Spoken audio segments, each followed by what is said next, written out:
Bien, estábamos diciendo que es importante hallar el origen o la causa para ciertas patologías.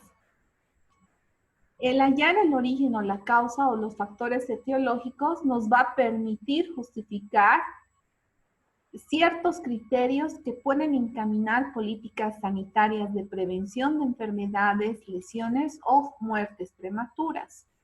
Para eso identificamos cuáles son los factores de riesgo para generar medidas de prevención en lo que es la salud. Entonces, una rama muy importante de la medicina preventiva, que es lo que habíamos visto la anterior vez en clases, es hallar los factores de riesgo o los orígenes epidemiológicos.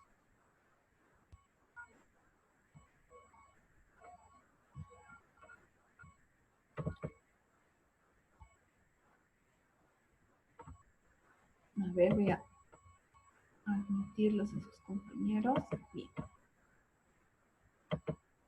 Entonces, vamos haciendo todavía una recopilación. Existen lo que son ramas de la epidemiología. Entonces, la epidemiología va a tener o se va a dividir también en ciertas ramas que generen criterios. Una de estas ramas es la epidemiología descriptiva. La epidemiología descriptiva hace una recopilación de la información que describe ciertos fenómenos epidemiológicos en un tiempo, lugar y persona. ¿Para qué? Para poder cuantificar la frecuencia y distribución de los fenómenos. ¿Cuántas veces vamos a poder ver o bajo qué circunstancias se repite el mismo fenómeno? Mediante que la incidencia, prevalencia y mortalidad. Incidencia quiere decir cuántas veces se puede repetir un proceso patológico. Prevalencia, bajo qué factores se pueden mantener esas características patológicas. Y mortalidad, si esa característica patológica se mantiene, llegará a un fin cruel, que es la muerte. Entonces, dentro de la epidemiología descriptiva vamos a estudiar incidencia, prevalencia y mortalidad. Otra rama de lo que es la epidemiología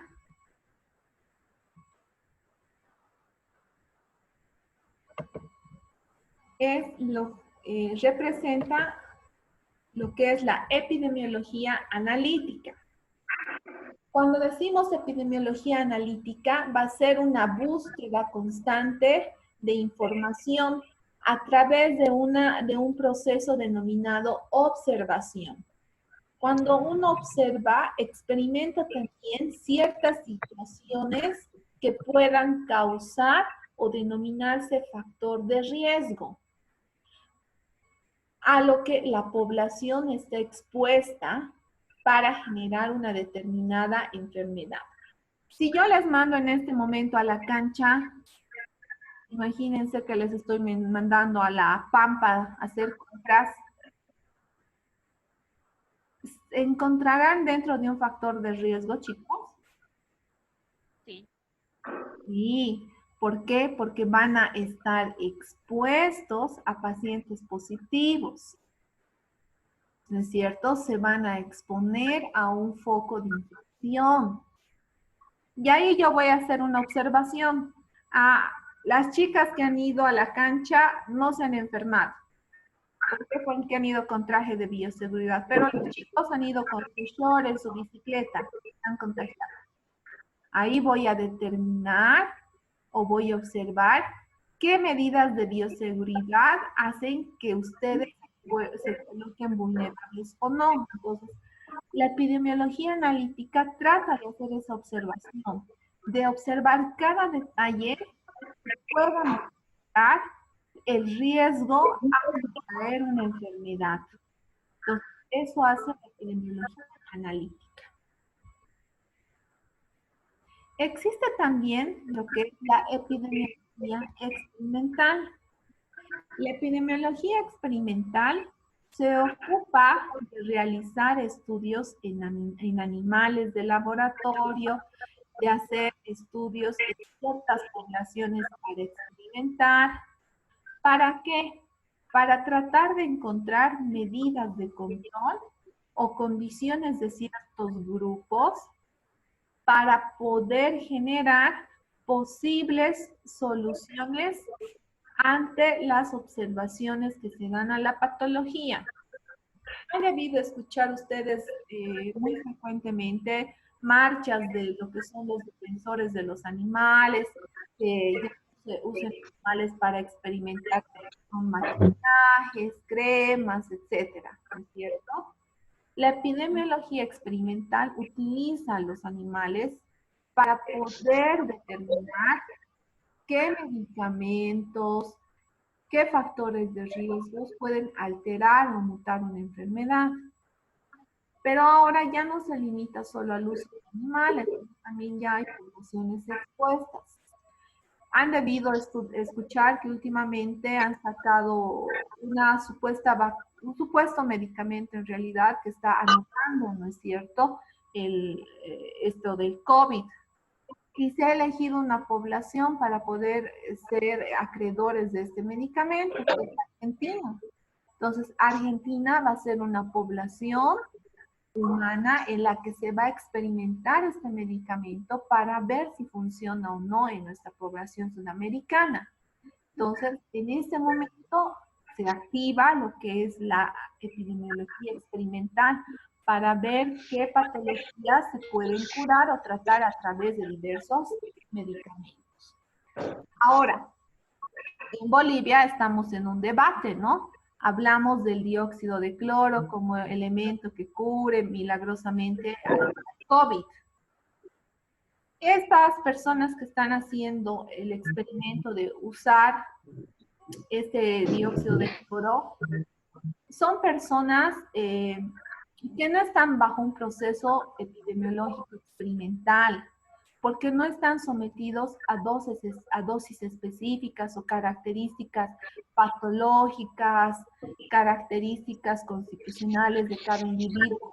No están en grupos determinados, no son grupos de determinados, están haciendo todos de manera aislada. Por eso no sé que el dióxido de cloro sea un elemento de la Comisión de Salud, porque no está sometido a procesos de estudio epidemiológico experimental,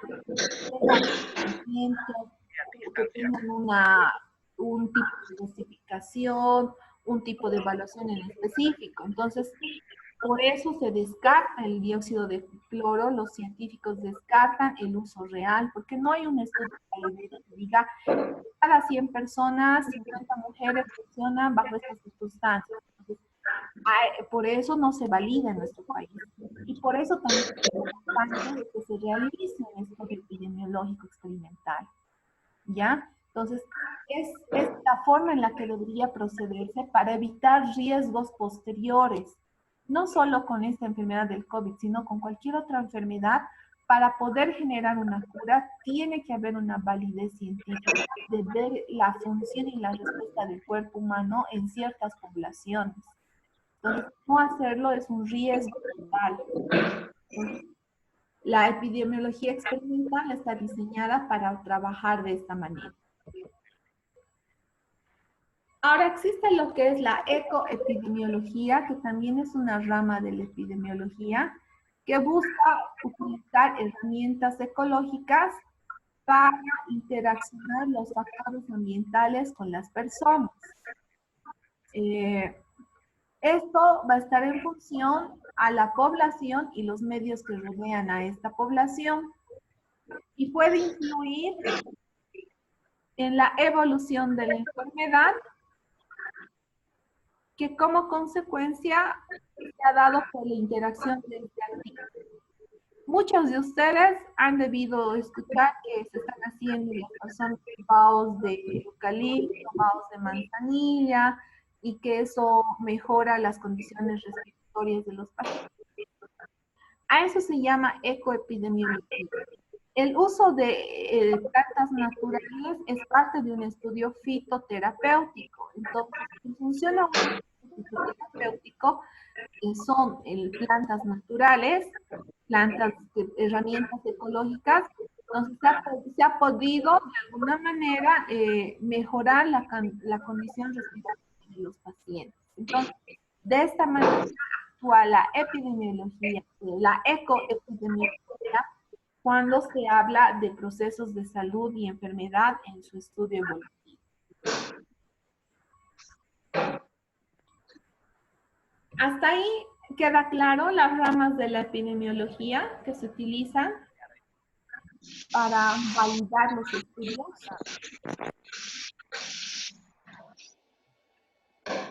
¿Alguna duda, chicos? Todo claro, Lisa. Bien. Ahora vamos a ver cuáles son los factores causales de la enfermedad. Existen factores que van a generar o causar diferentes procesos patológicos. Dentro de estos procesos vamos a hablar que está formado por el medio ambiente, los agentes y el huésped. ¿Se acuerdan que hablábamos de la triada ecológica en el tema anterior? A eso se refiere. Un cambio en cualquiera de estos tres componentes mencionados de la triada ecológica va a alterar el equilibrio existente de un determinado organismo, lo que va a hacer procede a que aumente o disminuya la frecuencia de la enfermedad.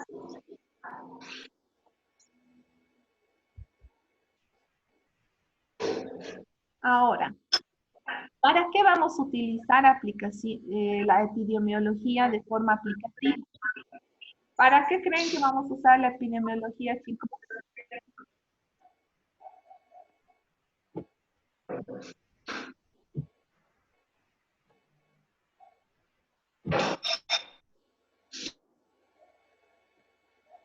¿Alguna duda de para qué se va a usar? Población. ¿Para qué vamos a usar, chicos?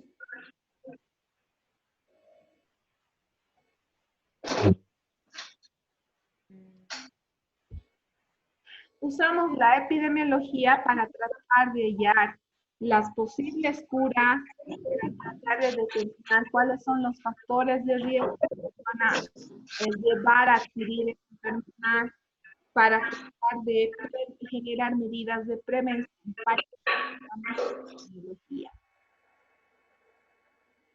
Como primer paso, la epidemiología nos va a permitir medir el nivel de salud de la población. Nos permite medir el nivel de salud de la población para determinar la carga de la enfermedad. Además de eso, para determinar los requerimientos de servicio y la prioridad para asignar los recursos.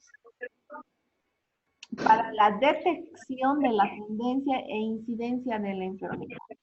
Ahora en este momento están haciendo los rastrillajes, los del Servicio Departamental de Salud, para determinar la carga de la enfermedad. Cuando decimos la carga de la enfermedad, hace referencia a las características patológicas de la enfermedad. ¿Para qué estamos haciendo esto? Para requerir servicios. Si vemos que la enfermedad ha evolucionado en la mayoría de nuestra población en un grado 3, donde se necesita terapia intensiva, en función a eso vamos a decir que necesitamos el requerimiento de más salas de internación, más respiradores, más intubaciones. Entonces, eso va a permitir que se tienen recursos para la dotación de este material. Además de ello, nos va a permitir la incidencia de la enfermedad, y nos va a decir, en el distrito 11 de la ciudad de Cochabamba, del 100% de la población, el 80% positivo. Entonces, para eso es la epidemiología, para medir a cuánta de nuestra población está afectando ciertas enfermedades. Además, también nos va a permitir identificar los cambios en los patrones de la enfermedad y sus consecuencias. Un ejemplo, Si yo tengo un paciente positivo en mi casa, veo que simplemente ella ha reaccionado con un frío, temperatura y sus síntomas se han mantenido hasta ese nivel, entonces ahí me está dando un determinante de que la enfermedad no va a tener consecuencias mortales, o sea, mi paciente no va a llegar a un cuadro de insuficiencia respiratoria generándole la muerte. Entonces, eso me permite identificar ciertos patrones patológicos en la enfermedad. Además de eso, identifica los grupos de riesgo. Ya les decía, población de riesgo en este momento, adulto mayor. Otra situación que nos permite determinar la epidemiología es el estado de la salud y la magnitud de la discapacidad. ¿Eso qué quiere decir? Si yo estoy actualmente estable, tengo una salud, lo vamos a decir, óptima, mi magnitud en lo que es la discapacidad respiratoria va a ser mayor o menor, chicos. ¿Creen que voy a tener insuficiencia respiratoria si estoy estable, condiciones inmunológicas buenas? ¿Ustedes creen que yo voy a entrar a un cuadro de insuficiencia respiratoria? ¿Qué creen?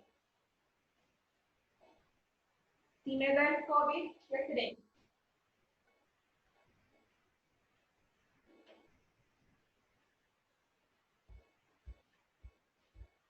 A ver, le voy a preguntar a Carla. Carla, ¿cómo te sientes hoy día? Carla Arias.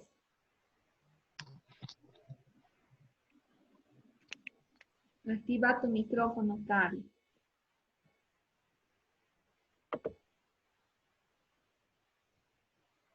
Bien, dice, Bien.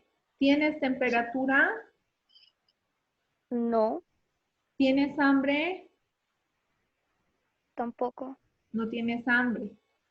¿Tienes resfrío? ¿Te has levantado resfriada, con dolor de cabeza? 2 veces, pero solo duraba como 2 días. Ya. Ahora, yo te pregunto, ¿tienes problemas para respirar? No, ¿Tú crees que te podríamos entubar? Ponerte una mm, máquina y entubarte para que respires. ¿Crees que es necesario? no, No, ¿verdad? Entonces, no. en función a lo que tú me has ido respondiendo acerca de tu estado de salud, nos va a permitir determinar si tienes un grado de discapacidad, en este caso respiratorio. No lo tienes. Entonces, para eso nos sirve la epidemiología, para tratar de determinar diferentes estados de salud y su riesgo y mortalidad. ¿Queda claro para qué nos está sirviendo la epidemiología ahora? Sí, dice, Bien. Dentro de este estudio epidemiológico es muy importante que todas las personas realicemos una descripción correcta de la historia de la enfermedad. ¿Para qué? Para poder definir los rangos de normalidad o valores esperados en función a esa descripción, para poder completar el cuadro clínico de la enfermedad e identificar las condiciones. Además de eso, nos va a permitir determinar los periodos de los presíntomas y nos ayuda a la predicción en lo que es la clínica y sus intervenciones. Por eso es muy importante que a las personas que representan ser los pacientes, les pidamos la verdad a la hora de relatar los síntomas. Hay muchas personas que pueden mentir en cuanto a su sintomatología para evitar ser internados o ser sometidos a procedimientos quirúrgicos.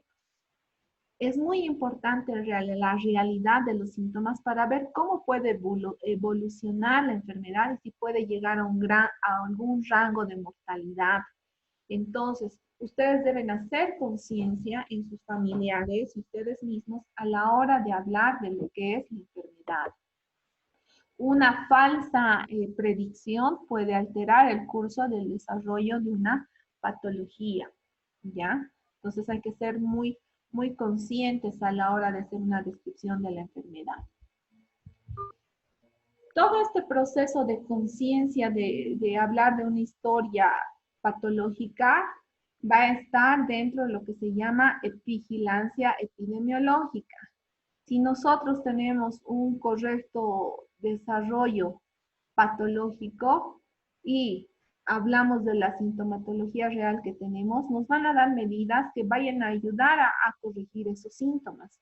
Y vamos a estar bajo una vigilancia epidemiológica, un control de todo nuestro proceso patológico, ya sea como individuo, ya sea como población, como barrio, como distrito, como, como municipio, etc. Entonces, todos vamos a ser parte de un proceso de vigilancia epidemiológica.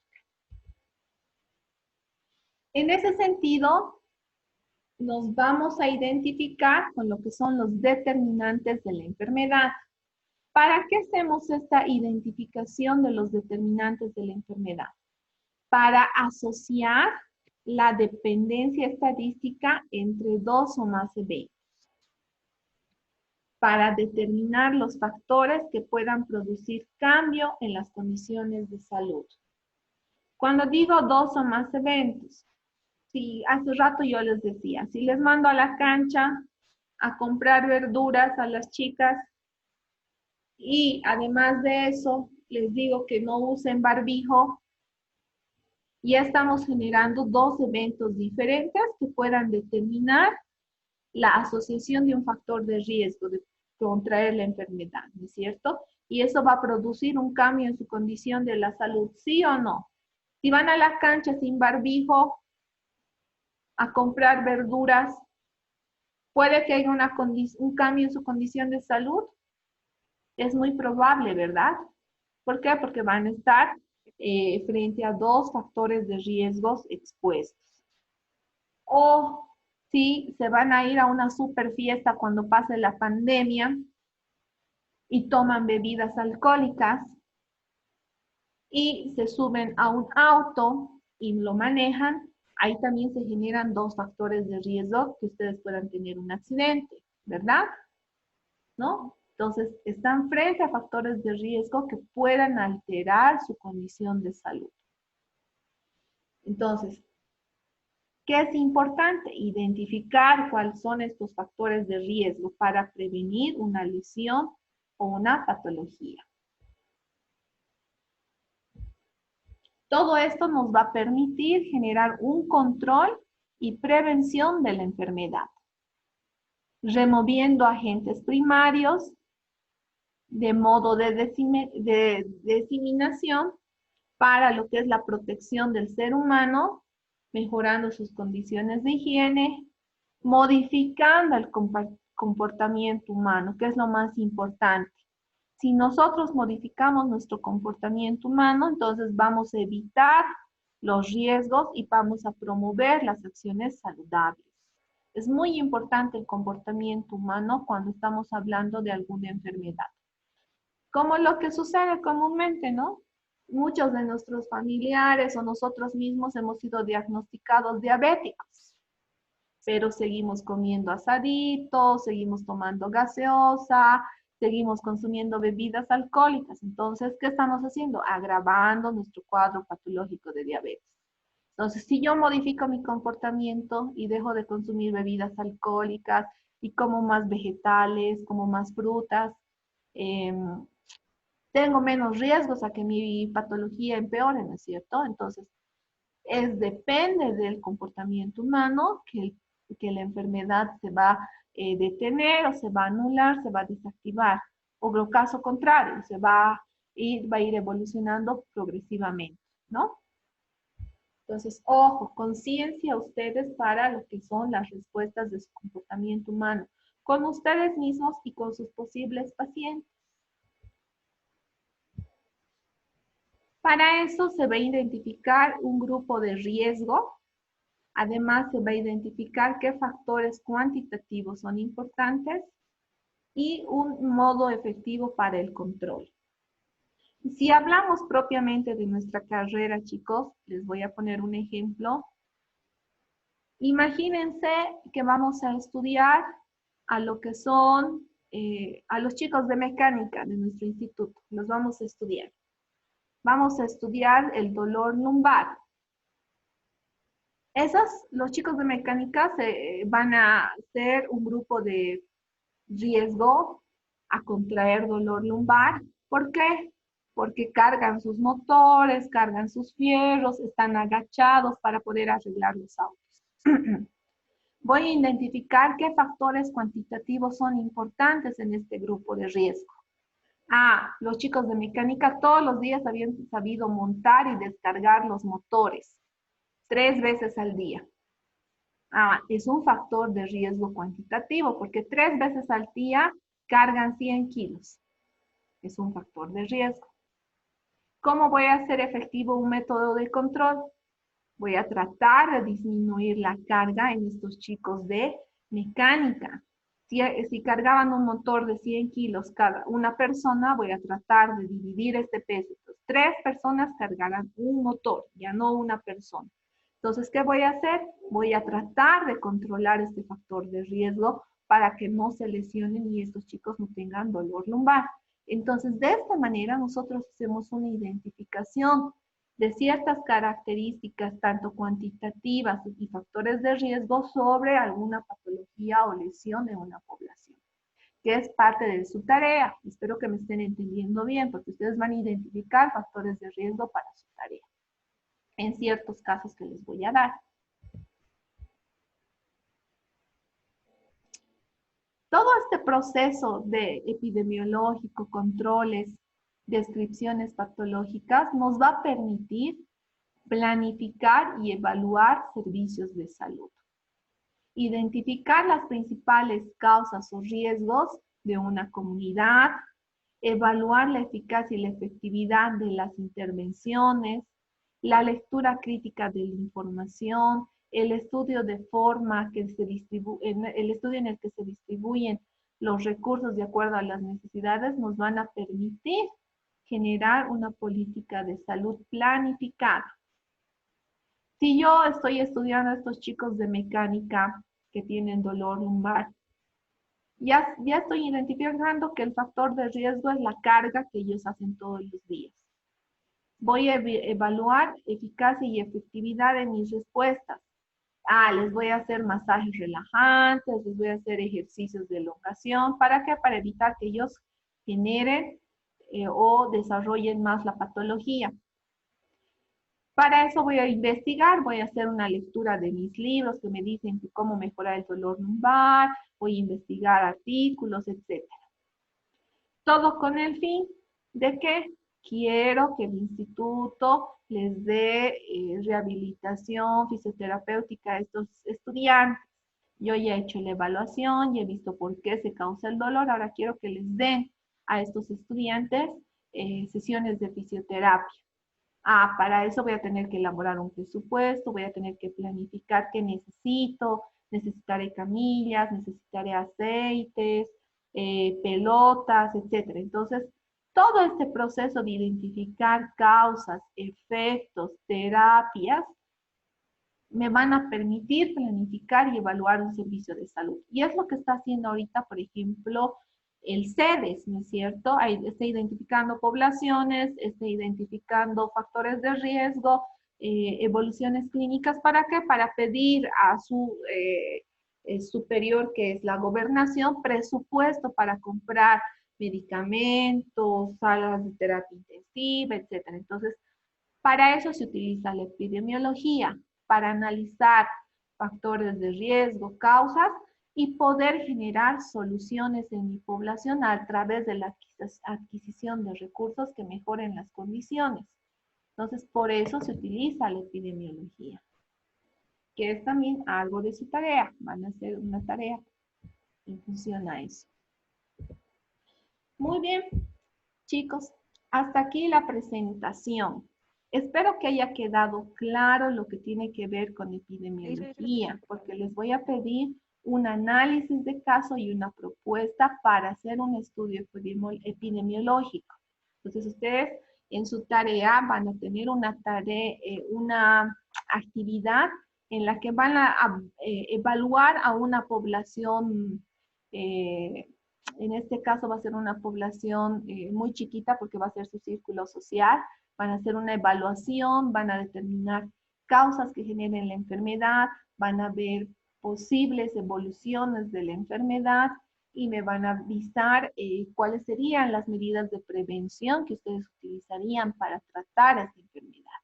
Entonces, lo que ustedes van a hacer en esta su investigación es un estudio epidemiológico, porque van a estudiar una patología en una población. Traten, me imagino que ustedes tienen amigos del colegio, familiares agregados a su WhatsApp. Entonces van a elaborar una encuesta donde yo les voy a mandar ciertos indicadores. Al realizar la encuesta, ustedes van a identificar factores de riesgo, van a identificar población, van a identificar evolución clínica y van a dar una medida preventiva para esa patología, ¿ya? Entonces, eso va a estar ya en la plataforma para que ustedes puedan empezar a hacer su tarea y su tarea también la van a subir a la plataforma. ¿Alguna duda, alguna pregunta hasta ahora? ¿Todo claro? Licen, una pregunta. Sí, escucho primero a Nicole, a ver. Ya. Cuando dijo que ¿Puedo vamos a volver a hacer repetir una la tarea, dice? encuesta, No se lo escucha bien, mucho se corta. Sí, Nicole. ya, cuando dijo que vamos a hacer esa encuesta, ¿para qué día tenemos que entregarle? Van Y a tener una semana para entregarme, Nicole. Hoy día, ya, después de mediodía, ya voy a subir cómo van a elaborar la tarea y van a tener toda una semana para realizar. ya eso sería entonces. ¿Me hacían otra pregunta? Le dice, ¿cuántas personas más o menos tenemos que hacer esta encuesta? 20 personas. ¿20? Ajá. No puede ser 10. Pero 20 personas, tu familia, tus amigos, tus compañeros, etc. Solo hablo con 10, Liz. Ya, pues a los 10 deben tener chica, hermano, abuelita, entonces le dices que le pregunte a su abuelita, a su hermana, a su chica. Ya, 20 Liz. ¿ya? Ya. Otra pregunta. Ya. Entonces, voy a volver a llamar la lista de los que tengo registrados. Los que no estén en lista, por favor, me dan sus nombres. Tengo a Dayana Nadir, Carla Andrea, Alejandro Jorge, Stacy Romero, Karen Zárate, Mayerlin Poma, Melanie Vera, Nicole Solís, Andrea Merubia, Carla Arias, Noemí Flores. ¿Quién falta en la lista, por favor? Yo dice Céspedes Rudy. Ya. ¿Quién más?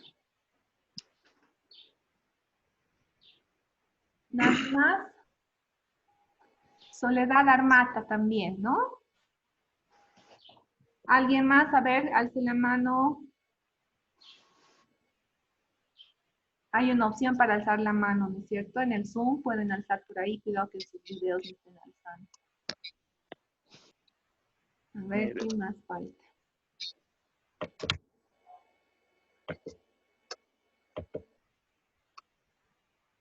Creo que nadie más, ¿no, chicos? Bien, con eso hemos terminado la clase de hoy. Voy a subir de todas formas el video grabado a la plataforma.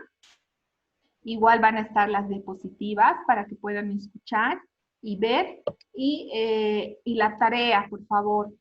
¿Todos ya tienen su código de ingreso a la plataforma? ¿Ya les han mandado? Sí, esta mañana mandaron, creo, a todos. Ya. Entonces, Dijeron hasta posiblemente esta mañana más tardar.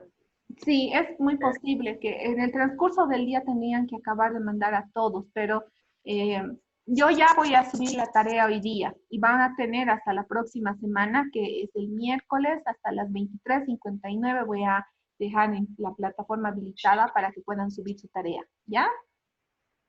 Ya. Ya, Bien. Liz. De todas formas, por favor, díganles a sus compañeros que vayan eh, ingresando a la plataforma, que toda la información está ahí, ¿ya? Ya, Liz.